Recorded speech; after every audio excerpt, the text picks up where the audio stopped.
ये एनीमे हमारा नहीं है, हमने इसे सिर्फ एक्सप्लेन किया है, वो भी एंटरटेनमेंट पर्पस से, सो कृपया इसको कॉपीराइट से दूर रखें।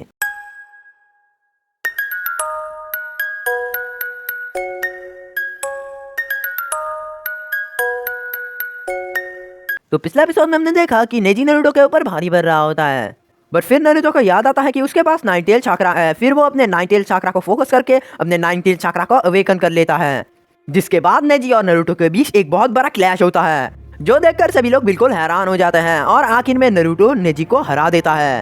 अब आगे नेजी के हारने के बाद गेनमा सेंसेई नारुतो को विजेता घोषित करते हैं। इससे सबसे ज्यादा खुशी होती है साकुरा को, जिस बैटल अरेना में अभी कुछ समय पहले सभी लोग नेजी की जीतने की उम्मीद कर रहे थे। अभी नारुतो को इस मैच का विजेता होते देख सभी के सभी हैरान हैं। उसके जीतने की खुशी से पूरा बैटल अरेना तालियों और नारुतो के नाम से गूंज उठता है। वो जब देखता है कि सभी लोग उसी का नाम ले रहे हैं, वो खुशी के मारे भागता है।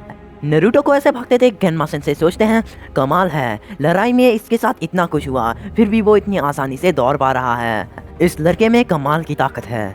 साकुरा भी अपने मन में सोचते हैं, नारुतो तुम सच में ताकतवर होते जा रहे हो। मुझे यह मानते हुए बुरा लग रहा है, लेकिन नारुतो मुझे तुमसे जलन हो रही है। तुम्हारी लड़ाई देखकर मैं एक बात तो जान चुकी हूँ कि मुझे भी बहुत मेहनत करनी होगी, नहीं तो मैं कुछ भी हासिल नहीं कर पाऊंगी।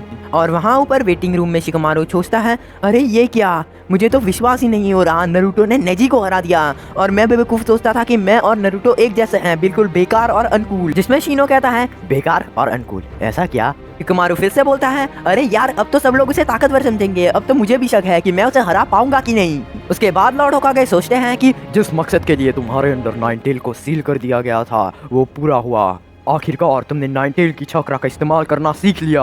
उसके बाद मेडिकल निंजास आते हैं और नेजी को स्ट्रेचर पे लिटाकर रिकवरी रूम में ले जाते हैं। उसी वक्त लॉर्ड हियाशी हुगा वहाँ पर आते हैं। उसके बाद वो मेडिकल निंजास को बोलते हैं कि उन दोनों को कुछ वक्त के लिए अकेला छोड़ दे। भी नेजी उनको देखकर बोलता है, यहाँ पर आप क्यों आए हो? जिसमें वो कहते हैं, नेजी क्या तुम जानते हो? जिसमें नेजी पूछता है, क्या मतलब? जिसमें लॉर्ड हियाशी कहते हैं, मैं तुम्हें उस दिन की सच्चाई बताने आया हूँ। जिसमें नेजी पूछता है, इतना सब कुछ करने के बाद अब और कैसी सच्चाई? जिसमें लॉर्ड हियाशी कहते हैं, नेजी दरअसल ऐसा नहीं है, उस दिन मैं मरने के लिए पूरी तरह से तैयार था।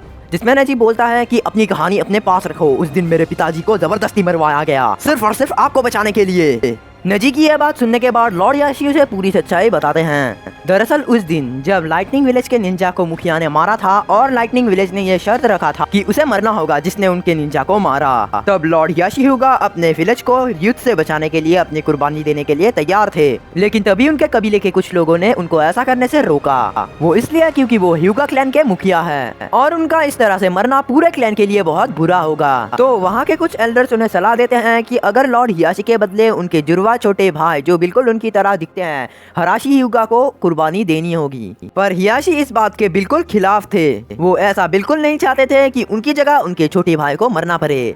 तभी उनके भाई हराशी ह्यूगा ने उन पर हमला करके उन्हें बेहोश करने के बाद अपनी कुर्बानी दे दी। लेकिन उनके मरने के बाद उनकी एक आखिरी ख्वाहिश थी कि उनके मरने के बाद नेजी को हमेशा हमेशा के लिए गुलामी से आजाद कर दे। लेकिन इस कहानी पर नेजी को बिल्कुल भी यकीन नहीं होता है। तभी लॉर्ड हियाशी हुगा उसे एक स्क्रोल देते हैं जिसमें उसके पिता के हैंडराइटिंग में उस रात की पूरी सच्चाई लिखी होती है। दरअसल उसके पिता ने मरने से पहले ये लिखा था। उसके बाद लॉर्ड हियाशी हुगा नेजी के सामने झुककर उससे माफी मांगते हैं और आखिरकार नेजी उन्हें माफ कर देता है।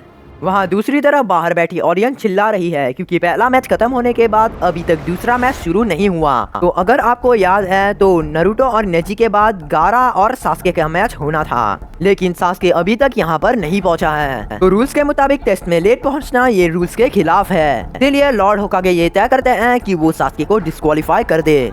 लेकिन तभी उनके पास बैठे काज़ेकागे कहते हैं, मुझे ऐसा नहीं लगता कि आपको ऐसा करना चाहिए। मैं मानता हूँ कि रूल्स आखिर रूल्स होते हैं, लेकिन जरा इन ऑडियंस को देखिए, सभी के सभी एक दूसरा मैच देखने के लिए उत्सुक है। वो लड़का सास्के उचिहा बहुत खास है, मैंने उसके बारे में सुना कि वो बहुत होनहार लड़का है। जरा सोचिए, हिडन लीफ विलेज का सास्के उचिहा और हमारे विलेज का गारा, इन दोनों का मैच कितना दिलचस्प होगा। लेकिन अगर आप सास्के उचिहा को डिस्क्वालीफाई कर देंगे तो ये लोग जो इस मैच का बेसब्री से इंतजार कर रहे थे वो निराश हो जाएंगे। जिसमें लॉर्ड होकागे कहते हैं तो आप चाहते क्या हैं, जिसमें लॉर्ड काज़ेकागे कहते हैं लॉर्ड होकागे अगर आप सहमत हैं तो क्या ऐसा हो सकता है कि इस मैच को पोस्टपोन करके अगला मैच स्टार्ट किया जाए। लॉर्ड काज़ेकागे की इस बात को लॉर्ड होकागे मान लेते हैं और वो अपने पास खड़े एक निंजा के थ्रू इस खबर को एग्जामिनर तक पहुंचाते हैं। गेनमा सेंसेई ये जानने के बाद सभी दर्शक और कैंडिडेट्स को ये बात बताते हैं। जब सभी लोग सुनते हैं कि सास्के के ना आने की वजह से सेकंड राउंड को पोस्टपोन करके थर्ड राउंड स्टार्ट किया जा रहा है तो सभी लोग चौंक जाते हैं। पर नारुतो और साकुरा को एक बात की तसल्ली होती है कि उन्होंने अभी तक सास्के को डिस्क्वालीफाई नहीं किया।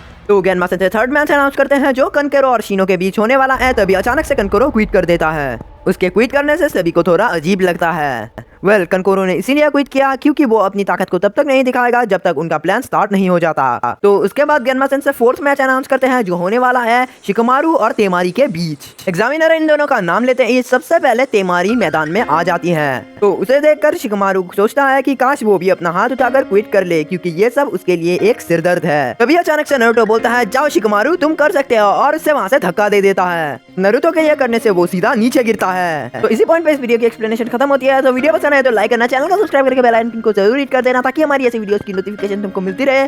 तो गाइस मैं तुम्हें और एक बात बताना चाहता हूँ कि शायद ये 2 दिन वीडियो नहीं आए क्योंकि मैं घर में नहीं होऊंगा, मैं बाहर होऊंगा तो शायद नहीं आए। तो आ भी सकती है तो इसके लिए मैं फील करने की पूरी कोशिश करूंगा। तो तब तक के लिए एडजस्ट कर लेना। तो see have a good day and bye.